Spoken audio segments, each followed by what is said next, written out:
नमस्कार, मैं हूं नीलू। तो कोरोना की दूसरी लहर के बीच देश ऑक्सीजन की किल्लत देखने को मिल रही है देश में। और ऑक्सीजन की इसी किल्लत को दूर करने के लिए बीएचयू के पूर्व स्टूडेंट्स ने एक देशी ऑक्सीजन कंसंट्रेटर तैयार किया है। कितना और कैसे ये फायदेमंद होगा, इस देसी तकनीक से तैयार कंसंट्रेटर को देखिए।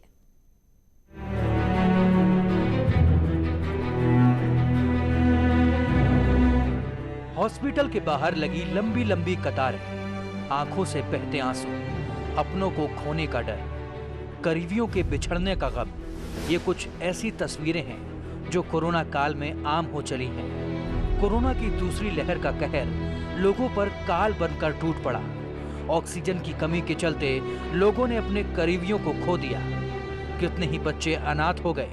ऐसे में कई लोग कोरोना योद्धा बनकर सामने आए, जिन्होंने मानवता, परमो धर्म की मिसाल पेश करते हुए लोगों की मदद को अपना कर्तव्य समझा और उनकी मदद में तन मन और धन से जुट गए।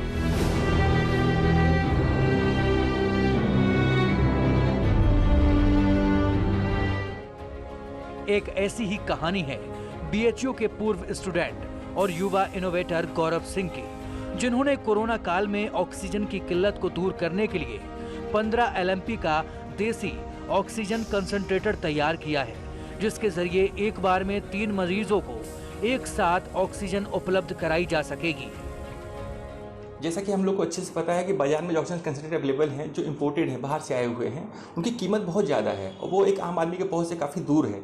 इसलिए इस पर हम लोग प्रोफेसर पीके मिश्रा सर के मार्गदर्शन में हम लोगों ने इस पर काम किया और करीब 1.5 महीने का R&D के बाद हम लोगों ने ये एलिऑक्सी नाम का ऑक्सीजन कंसंट्रेटर डेवलप किया, जिसकी कैपेसिटी 15 लीटर है। ऑक्सीजन कंसंट्रेटर को बनाने में करीब 1.5 महीने का वक्त लग गया। ऑक्सीजन कंसंट्रेटर देसी होने के साथ साथ किफायती भी है। गौरव सिंह ने खुद हमें डेमो करके बताया कि कैसे ऑक्सीजन कंसंट्रेटर काम करता है। बटन ऑन कर दीजिए। ऑन करते ही ये हमारा फ्लो मीटर है। फ्लो मीटर पे आप देख रहे हैं यहाँ पे 2.5 लीटर से लेके 25 लीटर की कैपेसिटी का मार्किंग किया गया है। ये मशीन 15 लीटर पे काम करती है, मीन्स कि 15 लीटर से ऊपर हम नहीं जा सकते हैं। आप इसके प्लस माइनस के थ्रू इसका फ्लो एडजस्ट कर सकते हैं, डिपेंड अपॉन पेशेंट की नीड क्या है। उसको 5 लीटर चाहिए, 10 लीटर चाहिए, या इवन बहुत क्रिटिकल पेशेंट है तो 15 लीटर की आवश्यकता है तो 15 लीटर भी ये प्रोवाइड करेगा। IIT BHU के प्रोफेसर और मौजूदा वक्त में झारखंड तकनीकी विश्वविद्यालय में कुलपति ने भी ऑक्सीजन कंसंट्रेटर की सराहना की। गौरव जी को काफ़ी एक्सपीरियंस रहा है मैकेनिकल पार्ट का, और साथ में हम जैसे लोग मेंटर्स उनको मिले तो राइट काइंड ऑफ केमिकल्स का उन्होंने यूज करके अपना ये टेक्निक का प्रयोग किया और एक अच्छा इक्विपमेंट तैयार किया। और आत्मनिर्भर भारत के लिए ज़रूरी है कि हम चीज़ें बाहर से न मंगाएं, क्योंकि बहुत बड़ी टेक्नोलॉजी रॉकेट टेक्नोलॉजी नहीं है कि मजबूरी है कि बाहर से मंगाना है। तो क्यों ना हमारे इंजीनियर्स और इनोवेटर्स इसे यहाँ बनाए, तो एक बहुत ही वेलकम स्टेप है। आत्मनिर्भर भारत की ये तस्वीर इस बात की गवाह है कि हमारे देश के युवा वैज्ञानिक हमें संकट की घड़ी से उभारने में सक्षम हैं, बशर्ते उन पर विश्वास करने की जरूरत है। वाराणसी से रवि पांडे की रिपोर्ट, न्यूज़ 18।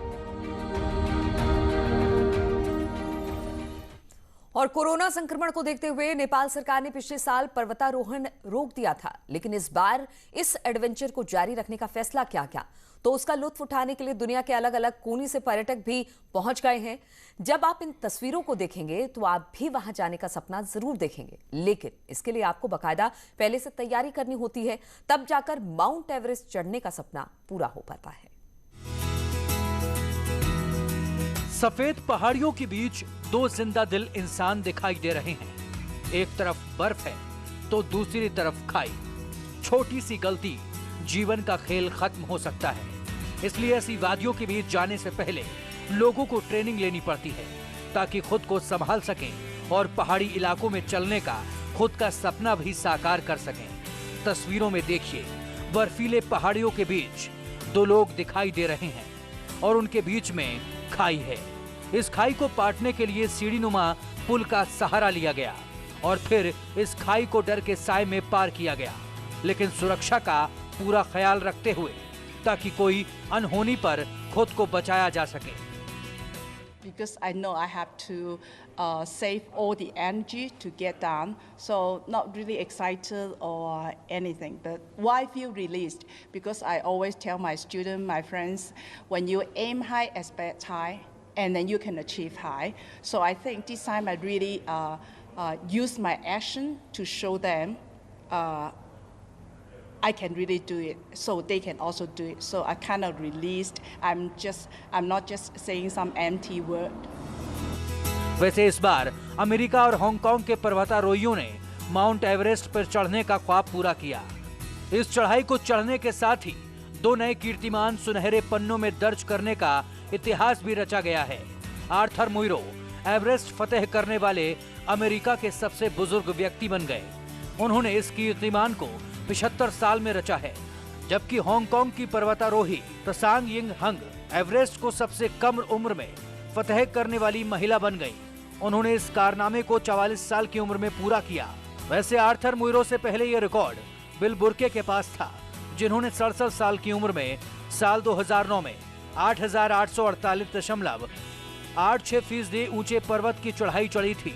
लेकिन त्सांग का रिकॉर्ड इसलिए भी खास है क्योंकि उन्होंने 26 घंटे में माउंट एवरेस्ट की चोटी को छू लिया।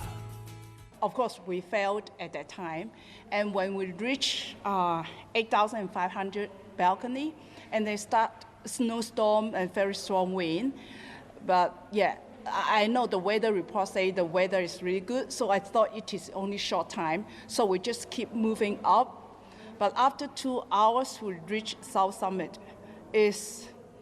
I know it's impossible. I see the top, but inside my heart, I just tell myself, whenever my Sherpa tell me, Ada, get down, I will get down. No discussion. So when I reach South Summit, my Sherpa say, Ada, let's go down. I say, okay, let's go.